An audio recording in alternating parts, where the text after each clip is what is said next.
So guys, good morning, শুভ সকাল। চলে এলাম তোমাদের কাছে দ্বিতীয় দিনের কাজে।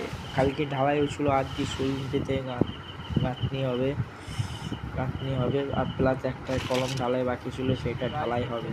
সেই ঢালাই চলছে আজ, বেশ ঢালাই চলছে। বেশ ঢালাইয়ের জন্য ভাইব্রেটরটা খারাপ হয়ে গেছে, তাই জন্য রড দিয়েই আমি কুচিয়ে বেশ ঢালাইটা করছি। দেখো বন্ধু, বেশ ঢালাইটা করছি। সামান্য জল আছে, তার জন্য শুকনো একটু মশলা দিয়ে বেশ ঢালাইটা শুরু হলো। তাহলে বেশ ঢালাইটা কমপ্লিট হয়ে গেছে।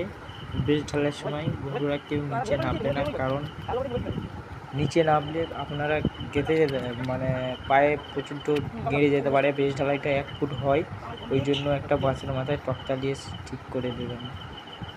বেশ ঢালাই হয়ে গাঁথনি কমপ্লিট হয়ে গেছে। আমাদের ডিপিসি ঢালাইয়ের জন্য কাটান রেখে দিয়েছি গাইস।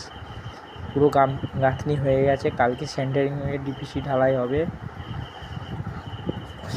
সো গাইস, আজকের মতন ভিডিও কমপ্লিট হয়ে গেল। আসছি কালকে ভিডিও নিয়ে। সবাই ভালো দেখো, লাইক শেয়ার করবেন। Good night.